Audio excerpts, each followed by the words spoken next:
I would love to talk about interview answers. I get a lot of questions about how long should my interview responses be. And for those of you that came to this video or this show to know what it is, well, sometimes those questions can be answered in 1 second with a yes or a no. Sometimes it's 1 minute.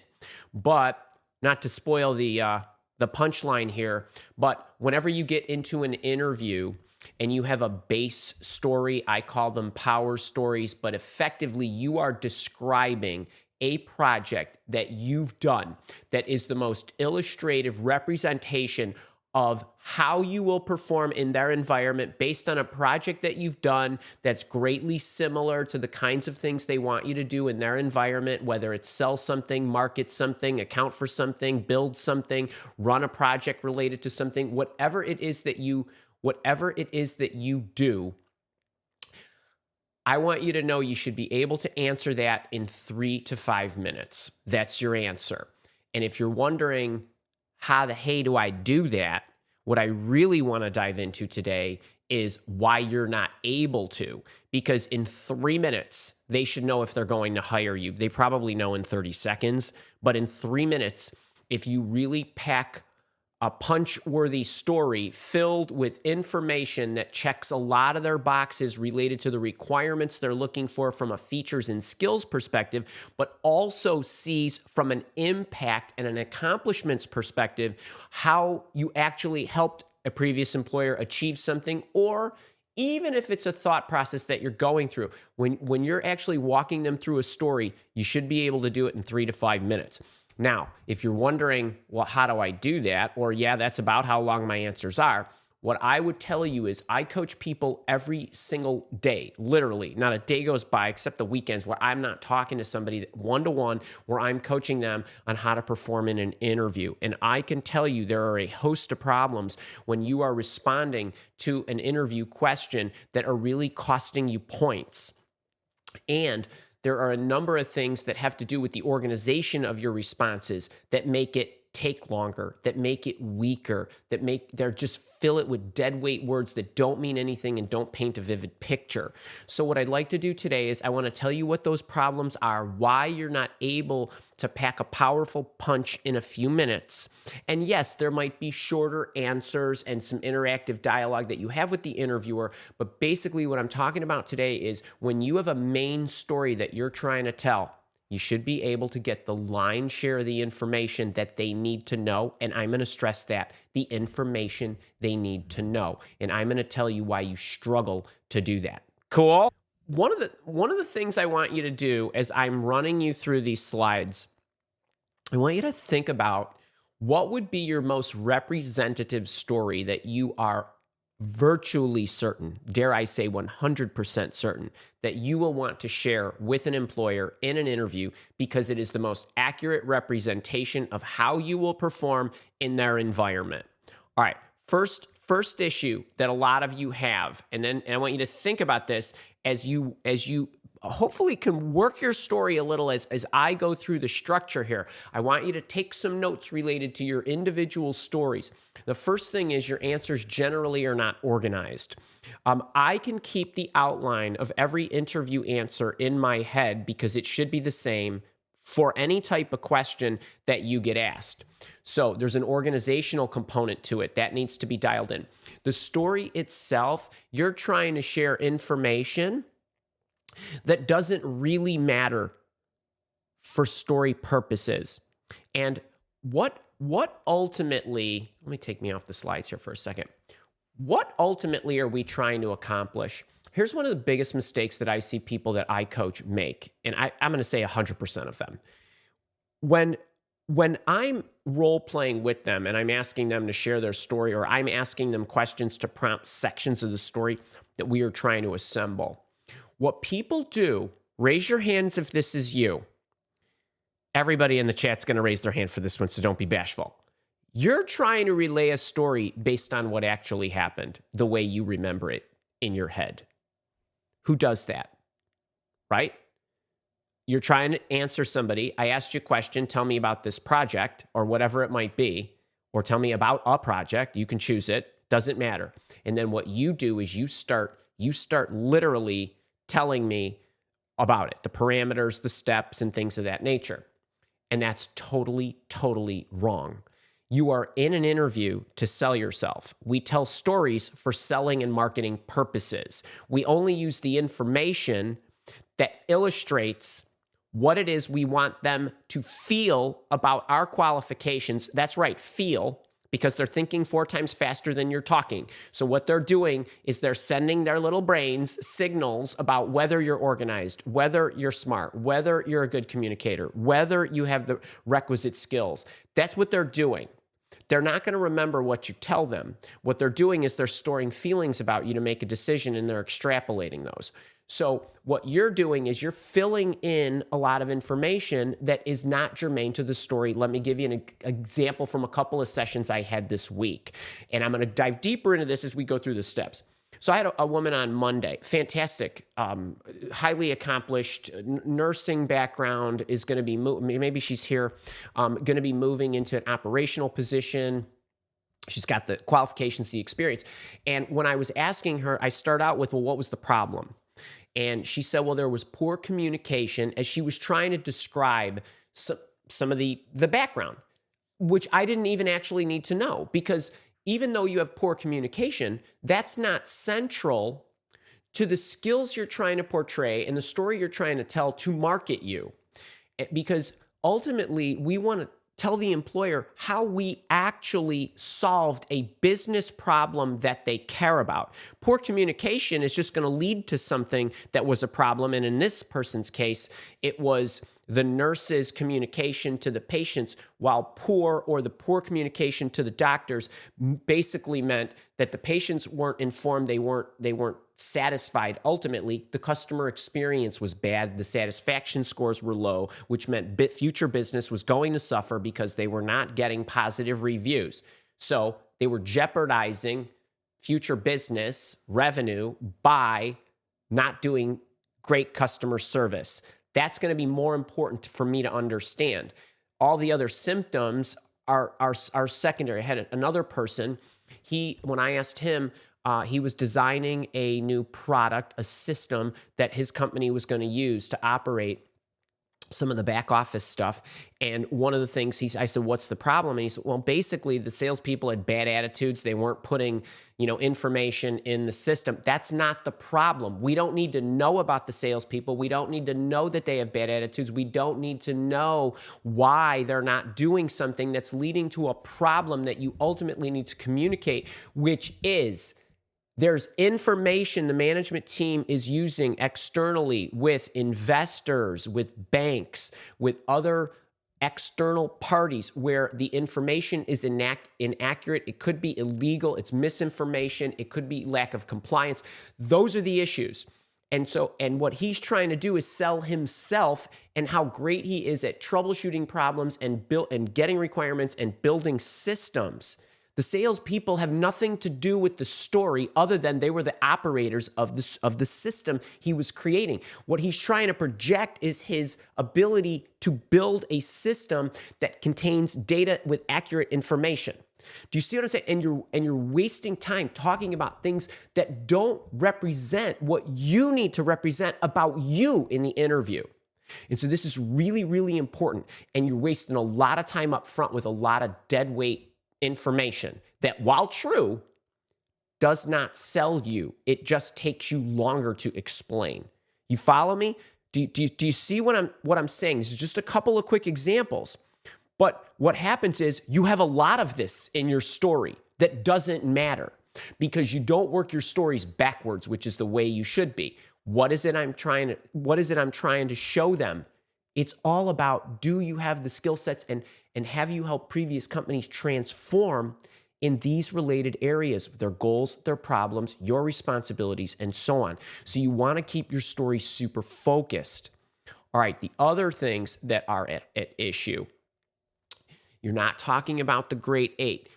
Those 2 illustrations that I just gave you, and we'll go into what the great 8 are. But every story that you start should start with a great 8 component, and I will tell you what that is. But these are, what I'm alluding to here is the very, very specific accomplishments that employers care about. You make the money, you save the money, You make it easier for other people to make the money or save the money or whatever it might be. But we'll run through those real quick. You're trying to be specific about the skills you have. You never need to say, I have this skill, ever. A skill is deduced based on an if-then. If you were able to do that, you must. If you were able to run that project on time and on budget, and it was complete, then you must be organized. You must be a good project manager. You must know how to manage the staff. All of that gets deduced. I don't ever need to say it. So this is really, really important. Remember, we're in an interview, not on a resume here.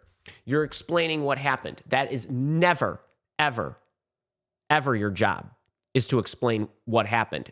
It's to tell a story that illustrates how you will help them transform based on what you did. And you can be selective as far as the components that go into the story. It is not your job to answer their questions either.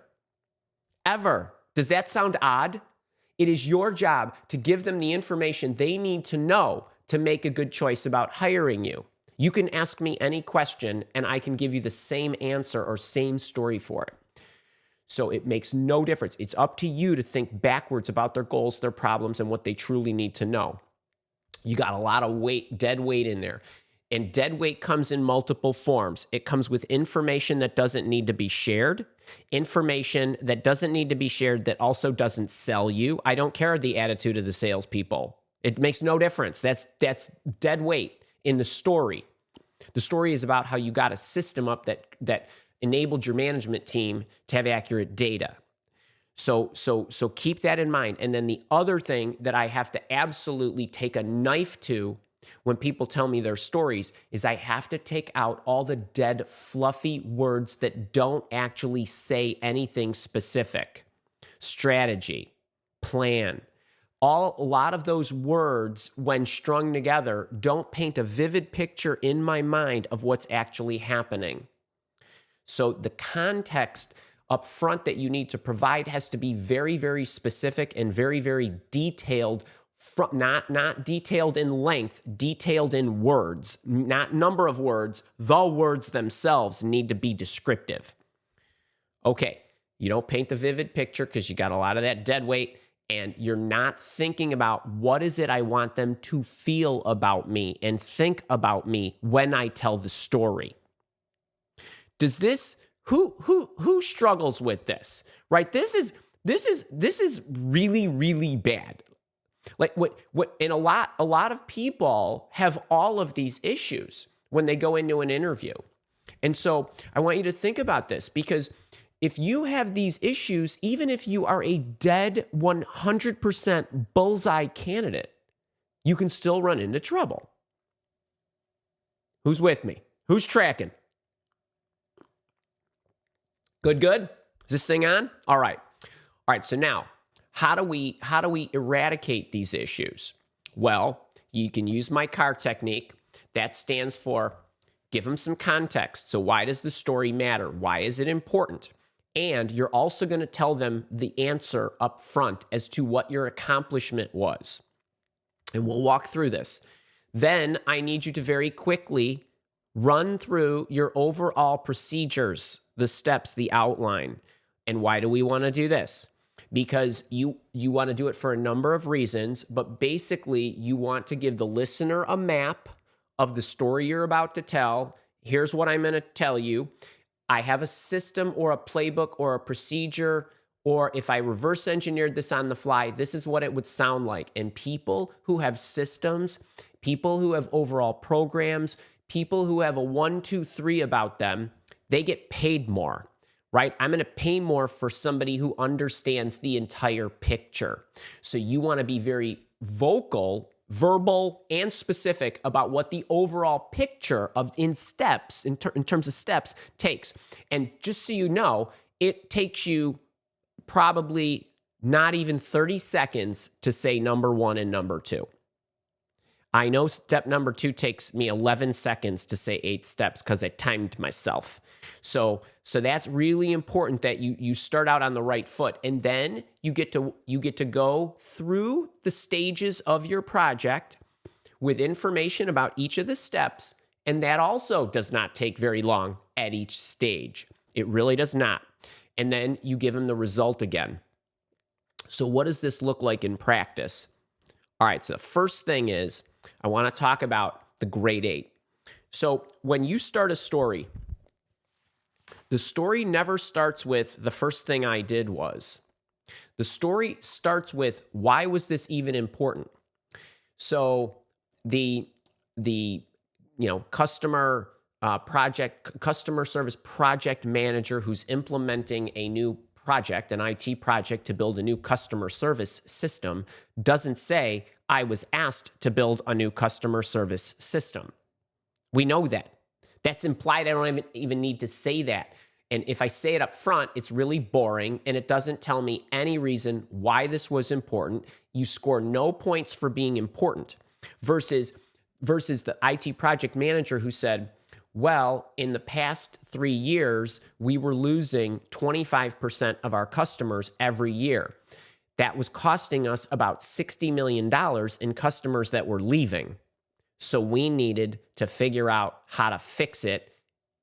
That's how you open up a story, right? We were losing money. We had bad customer service. And so I'm being brought in to eradicate that. Now, my part in eradicating that is building a better system. I'm not doing everything, but that's why you were doing it in the first place. That makes you sound more important. It also gives you that big picture thinker label. It also gives them an idea of how critical this project was. So what conclusions can I draw from this? Wow, you must be important if they entrusted you with such a big problem. It doesn't matter if it was a $10,000 fix. This is a big, big issue. Your solution doesn't need to be elegant or overwhelming. The impact needs to. So right away, I could just say that. I coached a woman once, was a kind of a chief operating officer type of person, and she and I were doing some interview coaching, and I was asking her, let's talk about some of the primary goals of a chief operating officer, right? You're gonna run sales, you're gonna run marketing, you're gonna run services or service. Maybe you got the HR component, you've got a number of these other things. So we were talking about one of the major impacts she made in helping a company grow.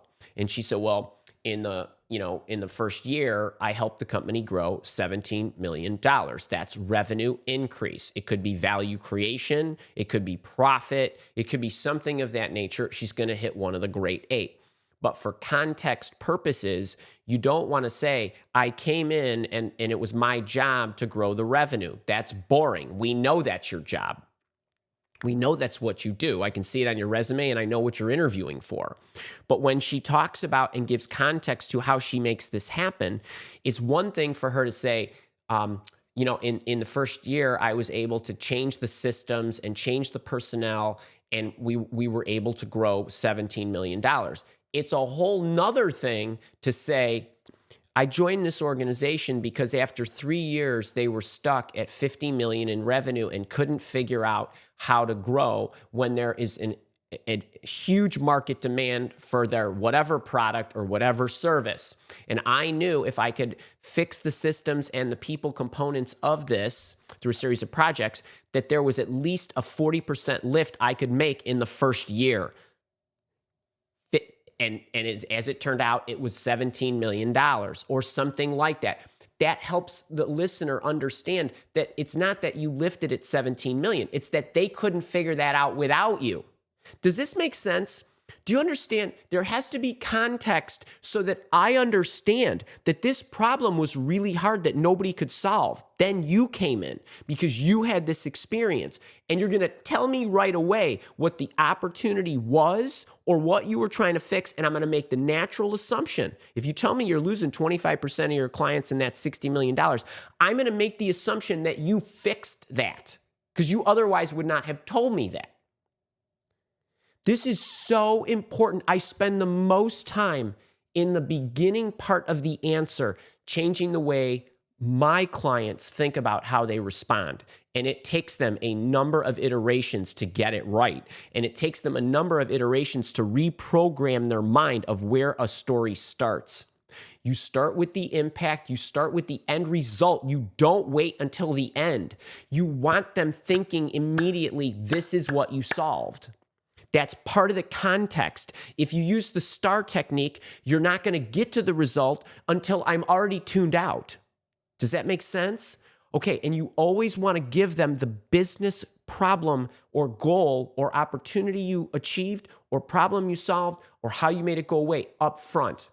The next thing is, then what you're doing is you're foreshadowing this, and here's where you get a chance to actually say something explicit about your qualifications, but only after you've impressed them with the impact this project that you made. So then what you're going to do is you're going to segue with, I was brought in, I was recruited to figure out how to grow this because I have a track record of helping companies grow their business. I was the IT project manager assigned to this because of my specific experience implementing customer relationship management systems, because I've done that 20 times before. This is where you get to stuff your qualification in, but you use it in the wake of a because this is why I was assigned. That's a little chest pumping right there, but it's just the fact, right? You guys with me so far? This only takes seconds to say. So if you put a clock on you, this should not take more than 15 seconds or so to say all of that. It's pretty quick. And then every single one of you, no matter what it is you do, I want you to think for a second. Think about what you do every day, day in and day out, project in and project out. What is it that you do? Do you run IT projects? Do you handle customer calls? It doesn't matter. Every single one of you, any single project that you've done looks like this. You did some kind of research. You did some kind of assessment. Then you identified a solution. Then you presented a business case. Then you built the full out plan. If that was not already built, maybe the plan was built and that was part of the business case. You implemented it, you operated it, you gathered data, and you iterated, okay? That's what the template looks like. Every answer that you give for a base story, a power story, where you're going to walk them through something. I want you to think about this really quickly. I don't care if you researched for 5 minutes. I don't care if it took 5 months. I researched. I did an assessment. I did a diagnostic. Why? Because you have to understand what you're about to do. If somebody already built the strategy for you, you still had to do an assessment of the strategy to ensure the steps you're about to take are in alignment with the strategy. You have all the I's dotted, the T's crossed. Every single one of you never does anything without an assessment of some kind, okay? Then you created a solution. I don't care if the solution was already designed. You confirmed and designed, architected, and blueprint the solution or the alternatives. Then do not skip this step because you're losing major points by skipping it. I presented the business case. I presented the approach. I presented my plan. I presented my new idea, whatever it is, to whomever it was. So I want you to think about this. I pulled a business case together. I drafted the statement of work that included the plan, the cost, the return on investment, the resources, the risk profile, the whatever. And then I presented it to the management team. That's one way of saying it. Or I presented it to my boss, who is the executive vice president of, or I presented it to the board of directors. I presented it to the CEO, the CFO. It doesn't matter. I don't care if you're a 25-year-old junior staff person. You presented it to your management team or your manager or somebody. And why do we want to get this step in? What does this say? Think about this. You're sending they're getting feelings about you that A, you know how to make an argument, you know how to prepare a business case or a plan, you have an understanding, you must be persuasive because you wouldn't be telling me this unless your plan got approved, right? I need to make that assumption. And so you're saying this very quickly, but what I'm feeling is organized, knows how to pull the presentation together, knows how to communicate it, obviously is persuasive. I'm running through those. Check, check, check, check, check. And you spent 3 seconds telling me that. Do you see the return on investment when you're using economical wording? Okay, then what? Then I built out the full plan once I got the green light. Great. Then I hired the team. I recruited the whatever. I implemented the plan. We put the software in place. We did whatever. Then we turned it on. Then I gathered data for 6 months to see if our customer attrition rate was going down or our retention rate was going up. We evaluated whatever. We evaluated the new patient survey forms, right? I implemented the system with the more accurate data, and each month we were able to reconcile it with the invoices and the accounting books and the so on and the so forth, right? This is really, really important. And then you tuned it if need be. Now, you don't have to say, okay, I went through 8 steps. Here they are. Boom, boom, boom, boom, boom. It might be 5. You might combine a few. But the point is, you can use this as a starting point because when you say, well, I went through 7 steps to implement this. I did an assessment. I identified a solution. I built the business case. I presented it to management. And you're rattling this off and they're hearing you say things in sequence. And this slide took me 11 seconds to say. Literally the whole slide. So you could do it even shorter if you have 3 steps or 5 steps or whatever it is. But the point is, you now are giving them the map so they know when they're listening to you exactly where you are in the story. And you also are showing them, I have a system. I know exactly what to do. Make sense? Okay, that's the second part of the answer. You start with the context that includes the impact and the result. Then you give them your formula, whatever your formula is, okay? But a lot of you, it's going to look like this. Then what I want you to do is I want you to go back. I want you to go back through this, and you're going to go back to the beginning and just say, so in the assessment, again, what did I say in the beginning of the show here? What a lot of you do is you start with step 1, and then I did this. Well, I did an assessment and then I had to interview these people and here's the questions I asked them and the data I was trying to gather. And then I was going to use the data. And then here's how I use the data. And so this is why it takes you 10 minutes instead of 2 minutes to tell the story. We speak in inventories. We don't speak in steps. Even though I gave you a formula of the steps that I went through, I'm not actually going to blow out any of those steps in sequence form. I'm only going to give you the inventory of the factors that I assessed. So what did your assessment entail? So I did an assessment.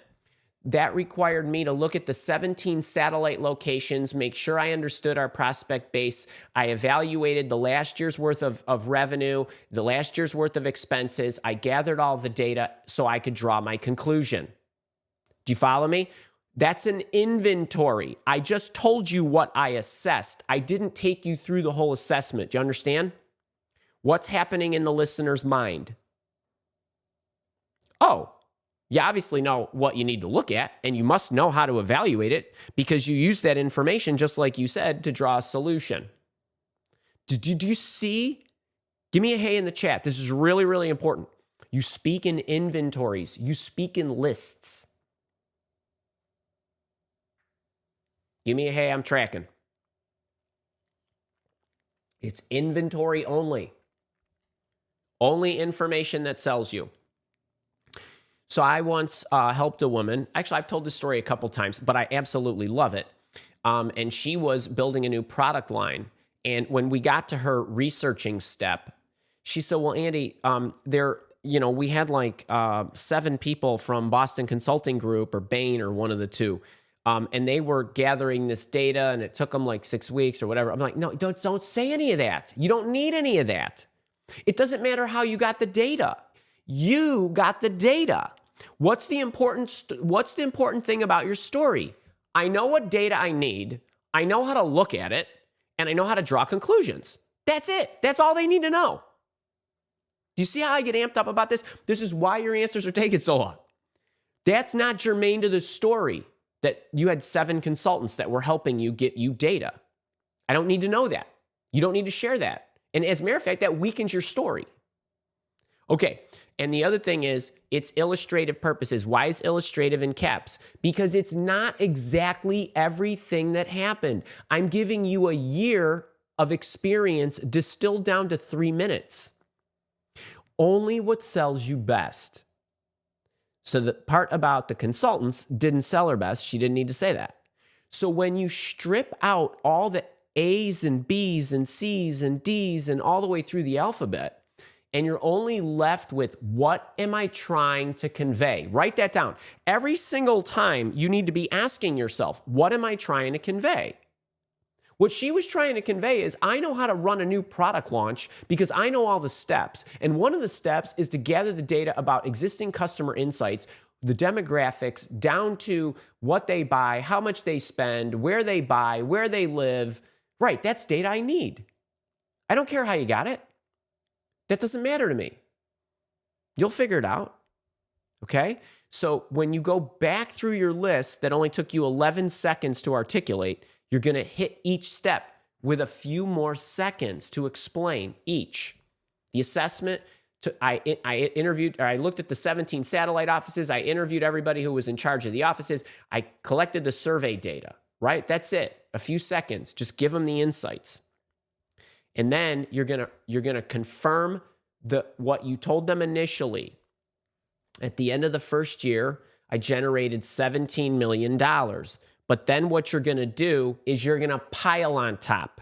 So your results are said twice, and then you extend the result. Meaning, what I wanted the chief operating officer to say was, so after the end of the first year, I generated almost 40% more, 38%, whatever it was, in new revenue, 17 million.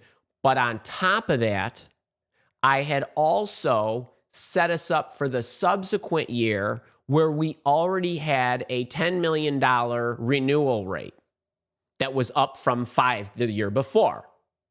Okay, that's an additional.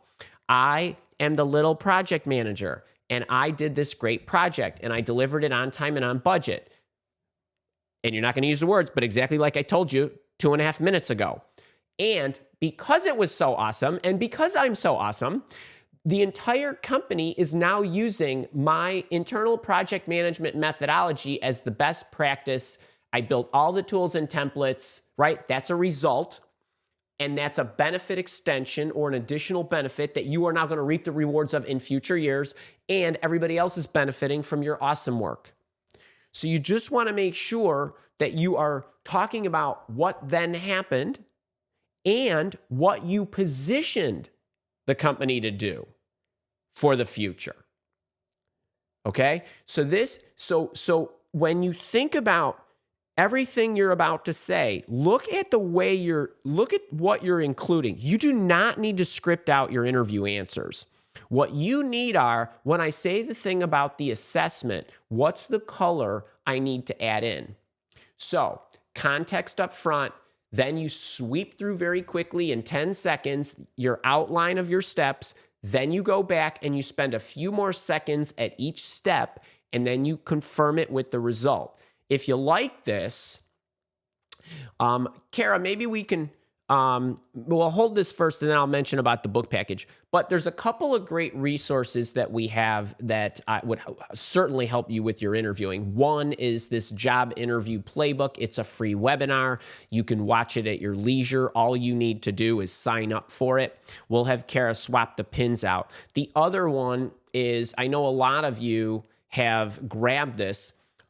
We still have some copies left, although we're gonna be running out in the not so distant future.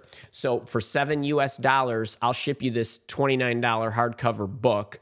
I'll also give you the $9 ebook and an audiobook you can't get anywhere but from me, and some other goodies that total up to nearly $100 worth of value. For $7 US, I'll send it anywhere in the world while supplies last. That's this promotion. It's still going on. It's been going on since April of 2018. But this promotion is going to be ending at some point soon because we're out of books and I need to do a reprint, and we're going through some new solutions to how to do all that. So anyway, but it's still here. It's still here while I'm talking. So grab this and then watch the job interview playbook webinar. You'll get more like I talked about today. 11:36. Okay, if you enjoyed this, whether you're here with me live or you're watching this on a video or a recording, if you enjoyed it, click the like button. Please share it. People need help. Everybody needs help when it comes to selling themselves in a job interview and their job search in general. Make sure you subscribe to my YouTube channel. If you're here with me live, we're going to the Q&A. If you're watching this on the recording, I'll see you next week.